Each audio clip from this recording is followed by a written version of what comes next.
Salut Julien, Salut Samir.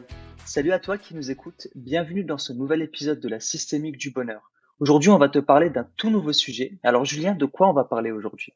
Eh bien écoute, aujourd'hui Samir, on va parler de la loi du miroir. La loi du miroir. C'est quoi ce bazar?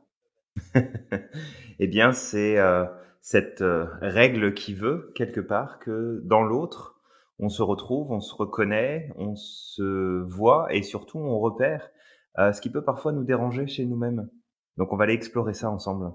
D'ailleurs, ça me rappelle une citation de Carl Gustav Jung. Alors je pense, il a écrit pas mal de livres où il reprenait cette idée de la loi du Mhm. miroir. Mhm. Et à un moment, il disait que ce que l'on refuse nous soumet et ce que l'on accepte nous transforme. Et ça s'applique aussi beaucoup chez les autres parce que, en quelque sorte, des fois, on voit des comportements à l'extérieur, ça nous irrite. Pas de la part de tout le monde. Il y a des comportements, pour un même comportement, on pourrait réagir différemment selon une personne ou une autre.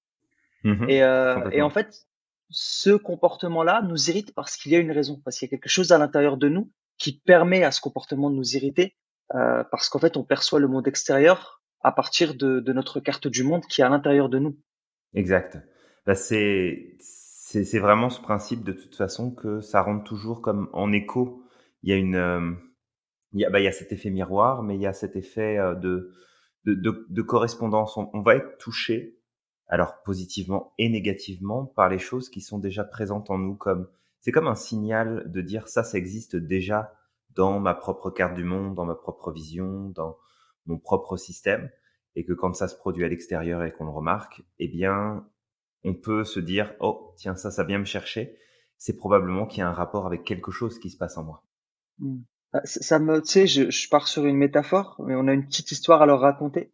Tout à Ça fait, me ouais. fait penser justement, on avait déjà parlé de la carte du monde, mais c'est comme un GPS en fait. Un GPS, il va capter un signal, donc Mmh. de la position où il se trouve, mais si dans le Exact. GPS, il n'y a pas une carte qui est déjà préenregistrée, Mmh. en fait, il est incapable de savoir où est-ce qu'on se trouve sur la carte du monde.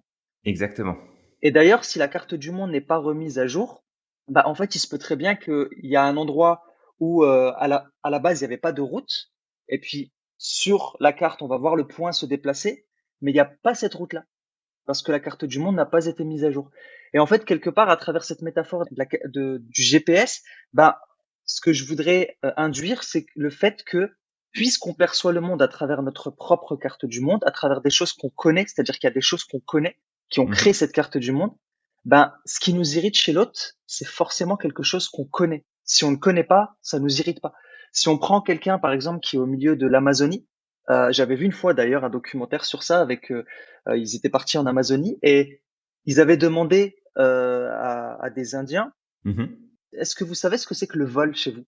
Et en fait, ils étaient incapables de comprendre c'est quoi le vol pour eux. Donc ils étaient obligés de Tout poser à des fait, ouais. questions. Et au fait, au bout d'un moment, ils ont dit, bah, en fait, nous, rien ne nous appartient, on n'a pas de propriété. Si quelqu'un veut venir et puis il veut se servir dans quelque chose que j'ai, il n'y a pas de problème. Pourquoi? Parce qu'ils connaissent pas la propriété. Donc, puisque rien ne leur appartient, puisque tout appartient à la nature, tout appartient en quelque sorte, je veux dire, la nature leur appartient pas, bah, ils peuvent pas savoir ce que c'est que voler. Mmh.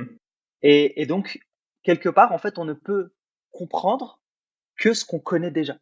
Ouais, tout à fait, Samir. Alors effectivement, le l'aspect de la carte du monde est très important parce que si l'information ne fait pas partie de notre carte du monde, on va pas y réagir, que ce soit positif ou négatif.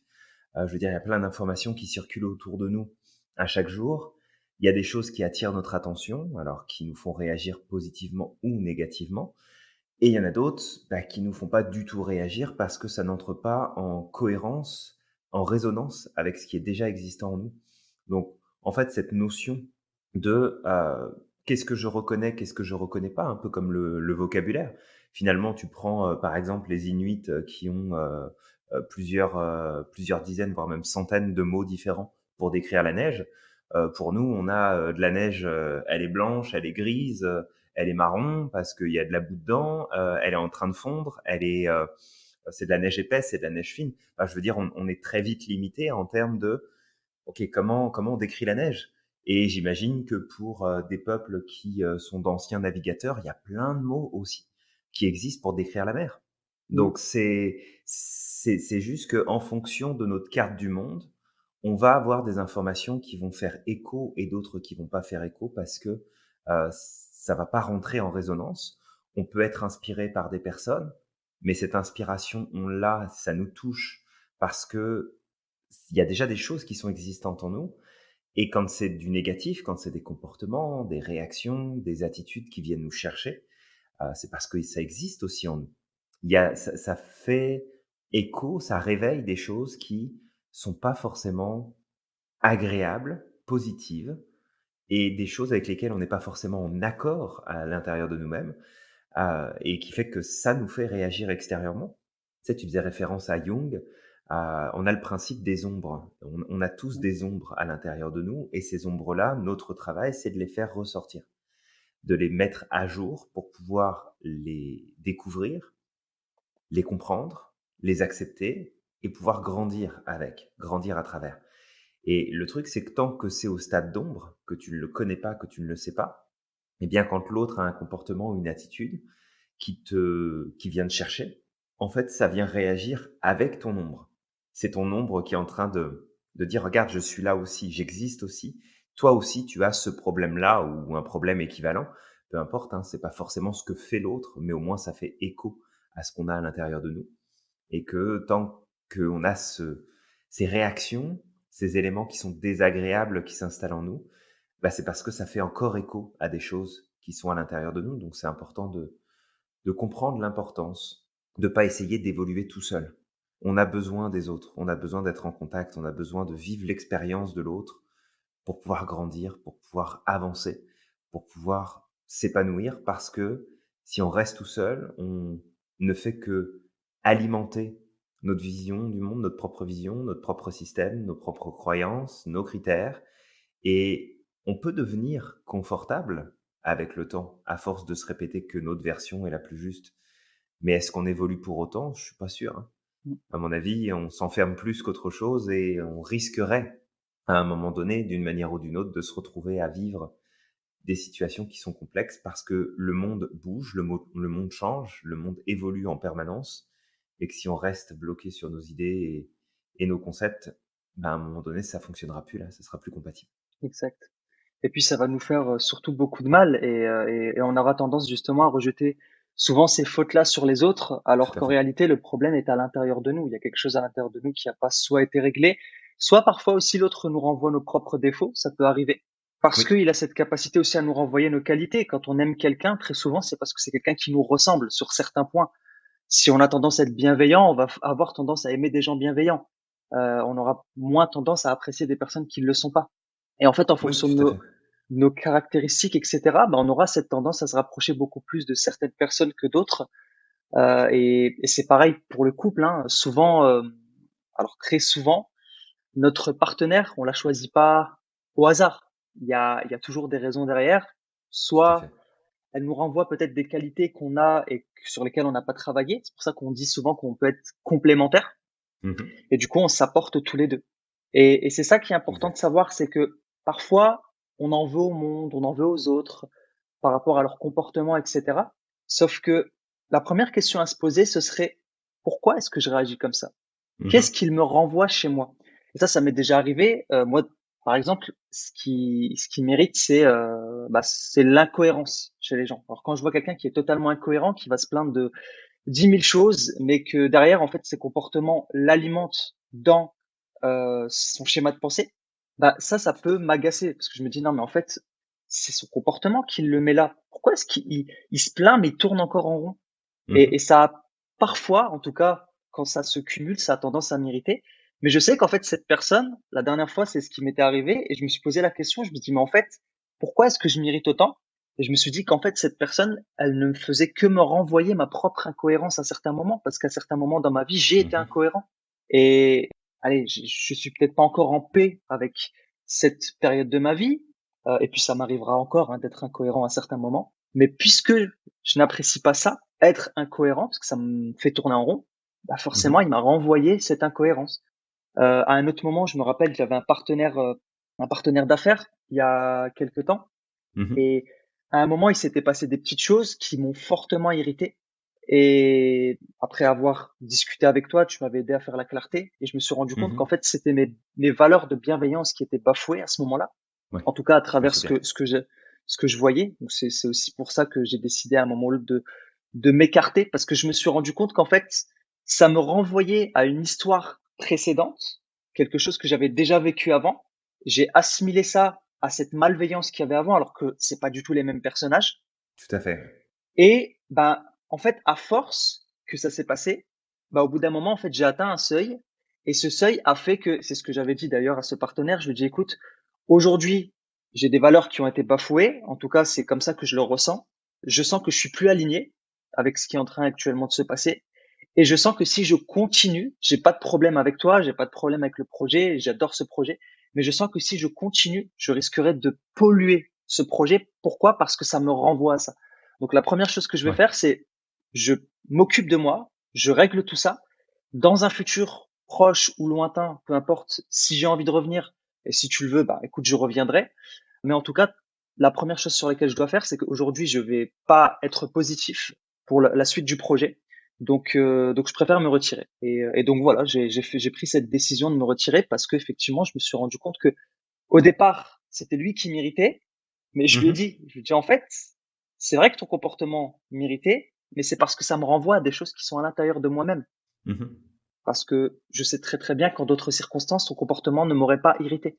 Je l'aurais pris de façon différente si c'était en dehors du cadre professionnel. Euh, Bah voilà, ça aurait été différent. Donc voilà, Ouais, tout à fait. c'est vraiment important et ça permet surtout de se mettre dans une posture de pouvoir, d'arrêter Mmh. de rejeter la faute sur l'autre. C'est de la faute de l'autre que je me suis énervé, c'est de la faute de l'autre que je réagis de cette manière-là. Non, certes, il y a quelque chose à l'extérieur qui a créé une impulsion, mais le véritable souci se trouve à l'intérieur. Donc se questionner sur le pourquoi, qu'est-ce qui a fait que, va aider à reprendre le pouvoir, à mettre des mots sur ce qui s'est passé et Tout à fait, surtout à ouais. travailler sur ce qui nous dérange réellement. Donc l'autre est réellement, en fait, Exact. quelque part, l'autre nous renvoie juste à travers l'extérieur, à travers le comportement de l'autre. Ben en fait, ça nous renvoie juste notre propre carte du monde. Complètement. Et ça fait, bah, je crois que tu avais une petite histoire que tu voulais qu'on raconte, Samir, Exact, justement, par c'est rapport à vrai. ça. Fait que je te laisse, Ouais. je te laisse commencer et puis on va prendre chacun notre rôle. Tu voulais prendre lequel sur les 2? Alors, moi, je vais partir sur le narrateur et puis le génie, et puis toi, je te laisserai le prince parce que bon, je pense sincèrement que tu es un prince et c'est pas pour te flatter. Ça marche, Samir, on peut faire ça. Bah, allez, on fait ça. Alors, donc, cette histoire, c'est l'histoire des 7 miroirs de l'âme. Mmh. Et donc, en fait, il y avait une fois un jeune prince qui trouvait les gens autour de lui méchants et égoïstes. Et il parla un jour à son précepteur qui était un homme sage et avisé et qui Mmh. confia la bague au prince. Cette bague est magique. Si tu la tournes 3 fois sur elle-même, un génie apparaîtra. Toi seul le verras. Chaque fois que tu seras insatisfait des gens, appelle-le et il te conseillera. Mais fais attention, ce génie ne dit la vérité que si on ne le croit pas. Il cherchera sans cesse à te tromper. Un jour, le prince entra dans une violente colère contre un dignitaire de la cour qui avait agi contre ses intérêts. Il fit tourner 3 fois sa bague. Aussitôt, le génie apparut. Donne-moi ton avis sur les agissements de cet homme. S'il a fait quelque chose contre toi, il est indigne de te servir. Tu dois l'écarter ou le soumettre. Je doute que tu me dises la vérité. Tu as raison. Je cherchais à te tromper. Tu peux bien sûr asservir cet homme, mais tu peux aussi profiter de cette situation pour traiter avec lui et trouver un terrain d'entente et t'en faire un allié. Parcourant un jour la ville, avec quelques compagnons, le prince vit une immense foule entourée d'un prédicateur populaire. Il écouta un instant le prêche de cet homme et fut profondément choqué par des paroles qui contrastaient violemment avec ses propres convictions. Il appela le génie. Que dois-je faire? Fais-le taire ou rends-le inoffensif. Cet homme défend des idées subversives. Il est dangereux pour toi et pour tes sujets. Cela me paraît juste, mais néanmoins, j'ai quand même quelques doutes sur ce que tu dis, Génie. Tu as raison, je mentais. Tu peux neutraliser cet homme, mais tu peux aussi examiner ses croyances, remettre en cause tes propres certitudes et t'enrichir de vos différences. Pour l'anniversaire du prince, le roi fit donner un grand bal, où furent conviés rois, reines, princes et princesses. Le prince s'éprit d'une belle princesse qu'il ne quitta plus des yeux, et qu'il invita maintes fois à danser sans jamais oser lui déclarer sa flamme. Un autre prince invita à son tour la princesse. Notre prince sentit monter en lui une jalousie profonde. Il appela son génie. Génie, que dois-je faire selon toi? C'est une crapule. Il veut te la prendre. Provoque-le en duel et tue-le. Génie, je sais qu'à chaque fois tu essayes de me tromper, donc là non plus je ne te croirai pas. Tu as raison, je cherchais à te tromper. Ce n'est pas cet homme que tu ne supportes pas. Ce sont les démons de tes propres peurs qui se sont éveillés quand tu as vu ce prince danser avec la princesse. Tu as peur d'être délaissé, abandonné, rejeté. Tu as peur de ne pas être à la hauteur. Ce qui se réveille en toi dans ces moments pénibles te révèle quelque chose sur toi-même. À l'occasion de la réunion du Grand Conseil du Royaume, un jeune homme téméraire critiqua à plusieurs reprises le prince et lui reprocha sa façon de gérer les affaires du royaume. Le prince resta cloué sur place face à de telles attaques et ne sut que répondre. L'autre continua de plus belle et à nouveau le prince se tut. La rage au cœur, il fit venir le génie et l'interrogea. Génie, que dois-je faire face à cette personne? Ôte-lui ses titres de noblesse et dépouille-le de ses terres. Cet homme cherche à te rabaisser devant les conseillers royaux. Tu as raison. Enfin, tu as raison. Non, peut-être pas. Je sais que souvent tu mens. Dis-moi la vérité. Je vais te la dire. Même si cela ne te plaisait pas, ce ne sont pas les attaques de cet homme qui t'ont déplu, mais l'impuissance dans laquelle tu t'es retrouvé et ton incapacité à te défendre. Un jour, dans une auberge, le prince vit un homme se mettre dans une colère terrible et briser table et chaise. Il voulut punir cet homme, mais il demanda d'abord conseil au génie. Génie, que dois-je faire dans cette situation? Punis-le, cet homme est violent et dangereux. Tu me trompes encore, génie. C'est vrai, cet homme a mal agi, mais si tu ne supportes pas sa colère, c'est avant tout parce que tu es toi-même colérique et que tu n'aimes pas te mettre dans cet état. Cet homme est comme un miroir pour toi. Une autre fois, le prince vit un marchand qui voulait fouetter un jeune garçon qui lui avait volé un fruit. Le prince avait vu filer le vrai voleur. Il arracha le fouet des mains du marchand et était sur le point de le battre lorsqu'il se ravisa. Génie, que m'arrive-t-il?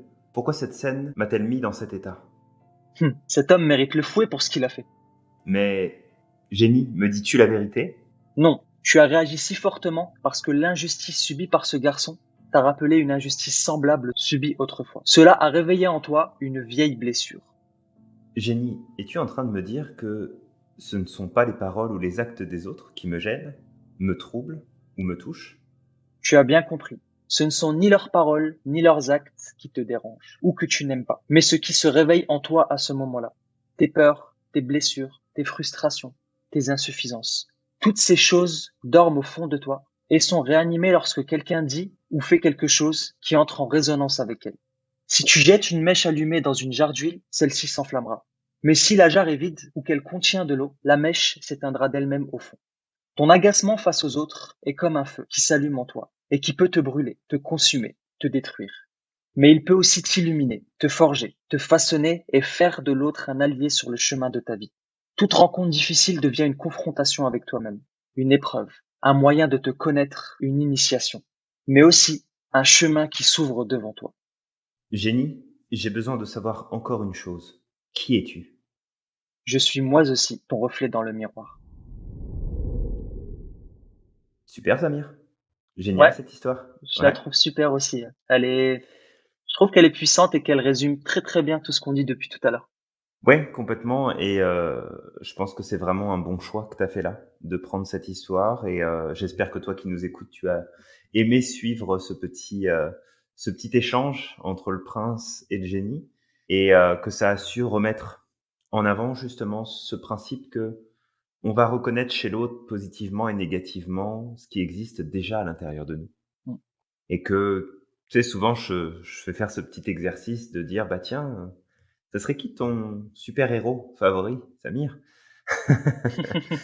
Ouais, Et tu que me l'as déjà fait. quand on pose cette question, bah on se connecte, on se dit, bah tiens, peut-être ce personnage de dessin animé, de film, de livre, de jeu vidéo, historique, ou un inconnu, en tout cas connu pour nous, mais inconnu des autres. et qu'ensuite on explore, mais qu'est-ce que je reconnais chez cette personne? Qu'est-ce qui est important pour moi? Qu'est-ce que je valide, qui compte, que je trouve vraiment fort, puissant, important chez ce super-héros ou cette héroïne? Et ce qui ressort, c'est ni plus ni moins ce qui est déjà existant à l'intérieur de nous, qui demande à émerger, qui demande à ressortir. Donc cet effet miroir que l'autre a sur nous, il faut, je le crois, en prendre compte et l'intégrer et apprendre à l'utiliser pour grandir. Parce que la prochaine fois, toi qui nous écoutes, il y a quelque chose qui vient te chercher dans un comportement, dans une attitude, dans une réaction, dans un événement, et que tu te surprends peut-être à te laisser embarquer dans ton émotionnel ou dans ta critique, dans ta pensée, dans tes jugements. Essaie de faire un retournement de l'information et plutôt que de dire tu ou il ou elle ou eux, de dire je. Je suis, je pense, je crois, je fais, je dis. Et tu reprends en fait ce que tu reproches, ce que tu juges, ce que tu critiques ou ce que tu reconnais positivement, parce qu'on peut le faire des deux, c'est important hein, de tout prendre en compte, et de te le réattribuer et de voir ce que ça fait, de voir ce que ça met à jour. Et ça peut être vraiment, euh, vraiment amener des prises de conscience importantes, nous faire grandir.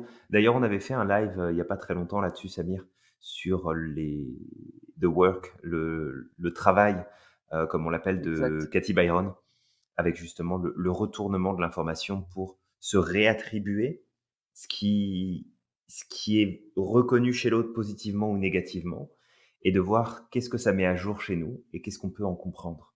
Mhm. C'est une approche qui est tout à fait pertinente et qui amène des choses vraiment intéressantes. Exact. Ouais. Et surtout, bah, moi, peut-être que j'allais donner deux, trois petites choses, c'est que Mhm. soyez en gratitude. On parlait déjà du journal de gratitude, mais ça va vous demander, ça va te demander un certain temps. En tout cas, je pense pour déjà essayer d'observer, de regarder, de te poser cette question. Pourquoi est-ce que je réagis de cette manière face à cette personne? Mhm. Qu'est-ce qu'elle réveille chez moi? Qu'est-ce qui pourrait déclencher ça chez moi? Déjà, ça va se permettre plutôt que de rester à l'extérieur, surtout que l'extérieur, on n'a pas forcément la main dessus et que de toute manière, on interprète l'extérieur qu'à travers ce qu'il y a à l'intérieur de nous Ouais. et ce qu'on connaît. Donc, ça va permettre déjà de reprendre le pouvoir en sachant directement où est réellement le souci. Et Mhm. ensuite, ce qui est très intéressant, c'est de passer par aussi un travail de gratitude. Alors, pourquoi de la gratitude? C'est à certains moments de se dire merci de m'avoir permis de mettre le doigt sur ce qui ne va pas chez moi. Ça change vraiment la vie parce que ça permet déjà de ne pas rester en froid avec les gens parce que j'ai déjà eu des soucis. Bah, par exemple, j'avais parlé avec ce partenaire d'affaires, j'étais vraiment pas content parce que ça c'est vraiment venu me chercher. En Mais plus, je oui. suis hypersensible, donc j'ai aussi aspiré un petit peu ce qu'il y avait autour de moi, c'est-à-dire que ce ressenti que j'avais était déjà partagé un petit peu à l'extérieur. Mhm. Et donc, j'ai cumulé ça et puis j'ai ajouté mes propres ressentis.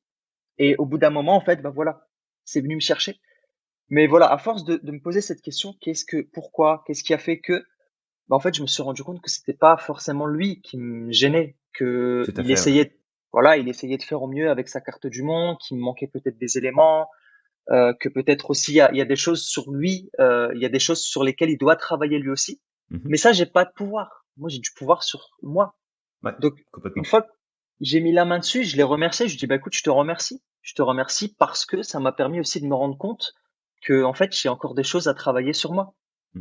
Et, et ça change la donne parce que ça permet aussi plutôt que de boucler, d'être dans le négatif, de se dire, bah en fait, j'ai cette opportunité d'avancer.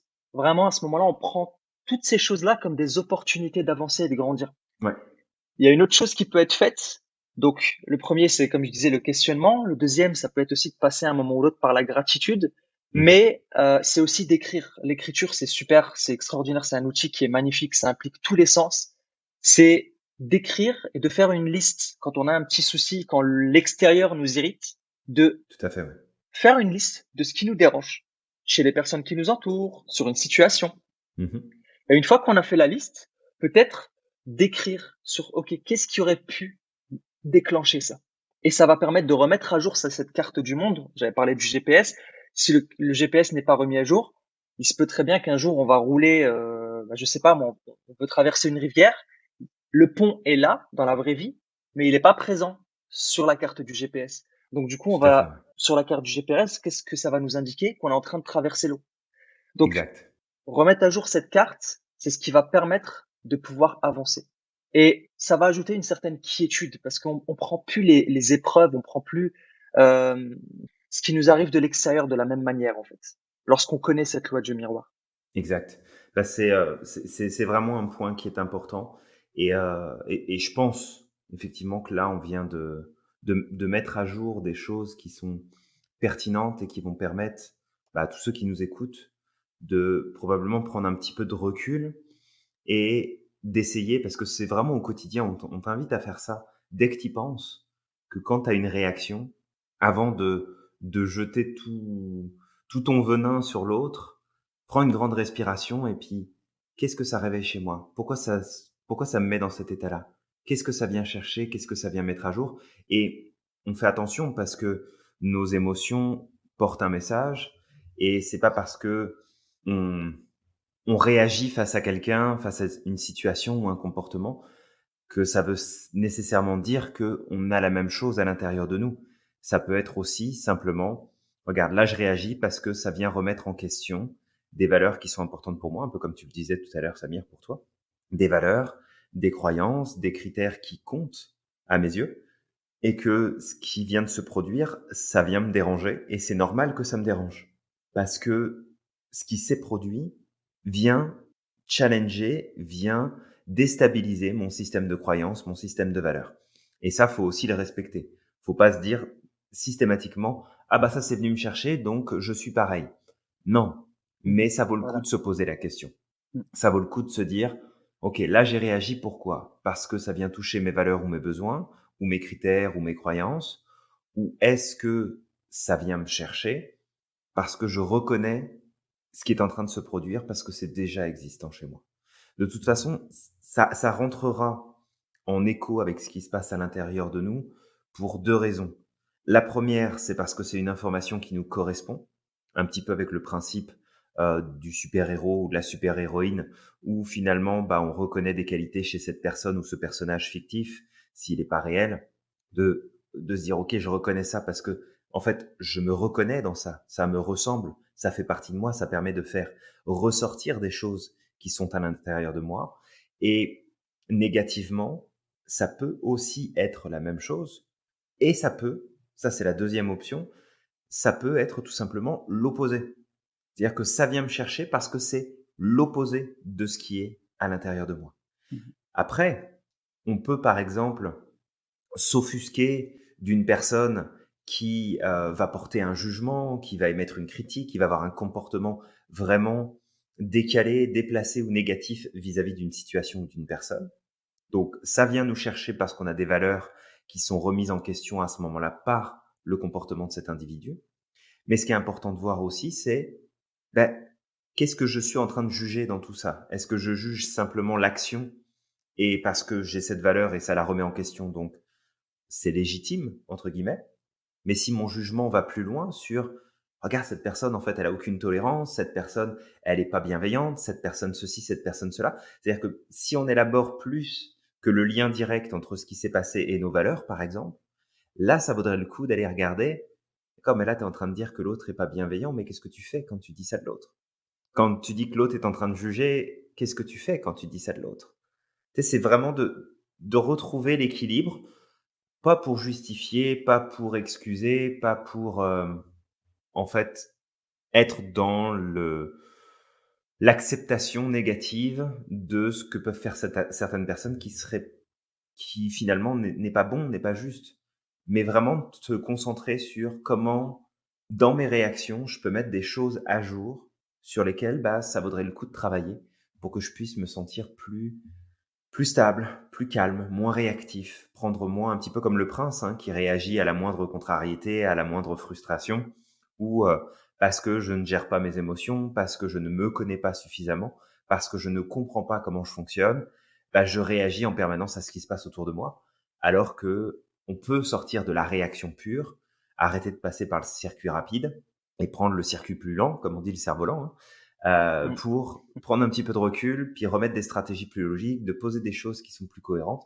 Mais pour ça, il faut d'abord prendre conscience que nos réactions face à ce qui se passe autour de nous, on réagit parce que ça a un effet miroir contraire ou un effet miroir qui met à jour des choses qui sont déjà existantes à l'intérieur de nous.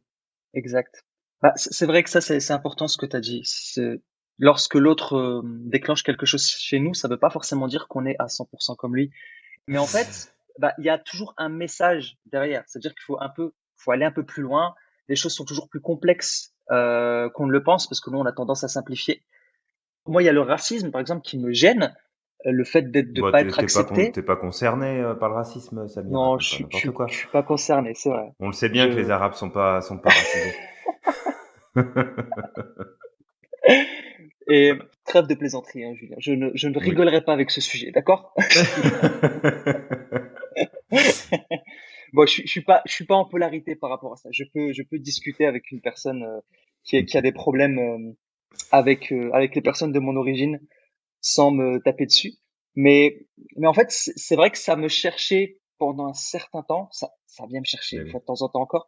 Mais ça, c'est dû à quoi? C'est dû aussi à des choses que j'ai pu vivre dans mon enfance. J'ai vécu des injustices quand j'étais gamin. Le fait que certaines personnes ne m'acceptent pas comme je suis, parce que Tout à fait. ben moi, je suis né en Algérie. Donc, quand je suis arrivé en France, je savais pas forcément bien parler français. Je me rappelle en primaire, j'avais des cours spéciaux chaque semaine pour essayer d'apprendre à bien prononcer les mots, etc. Mmh. Et à certains moments, j'avais un voisin qui était un peu, bon, voilà, qui se bagarrait avec mon père parce qu'il le traitait de non pas sympa, de choses J'imagine. racistes. Et ça me renvoie à ça, ça me renvoie à l'intolérance. Pourquoi est-ce qu'on ne peut pas accepter le fait de rejeter quelqu'un pour son origine? Ou peu importe, hein, ça peut être pour son orientation sexuelle, ça peut être pour plein de choses. Moi, je peux pas accepter, effectivement, qu'on rejette quelqu'un parce que il est différent de nous. Ouais. Et voilà, moi, c'est quelque chose qui vient me chercher parce que effectivement, j'ai vécu des choses qui étaient, je veux dire, qui étaient similaires à ça, au rejet. Donc j'aime pas le rejet. Mais c'est vraiment ça en fait qu'il faut. Je suis pas raciste dans le sens où parce que voilà, j'ai des amis qui mangent du couscous, mais je rigole.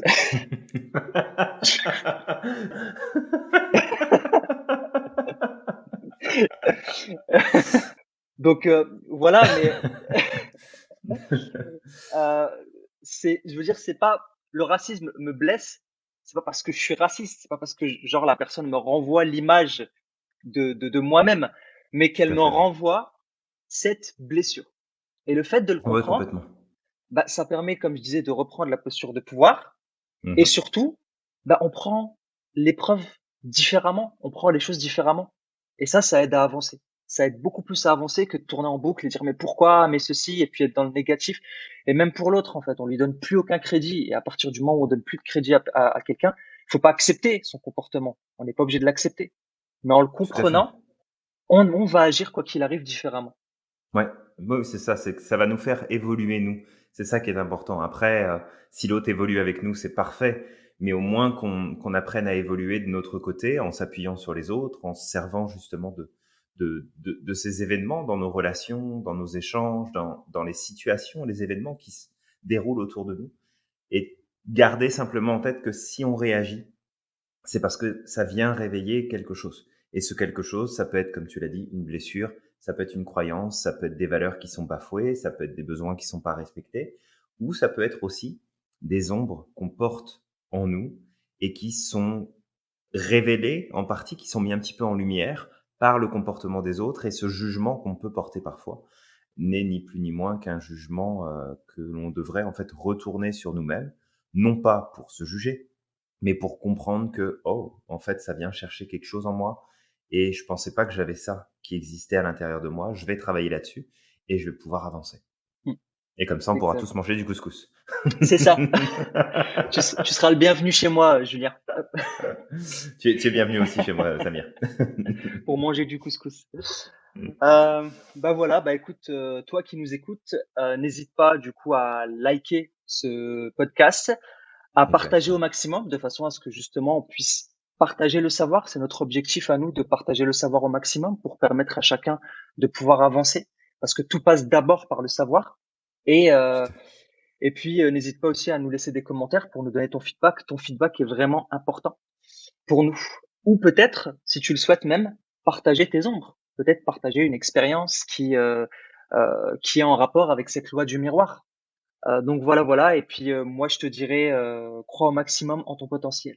Exact. N'oublie pas que tu es magique et on se dit à À la la prochaine. prochaine.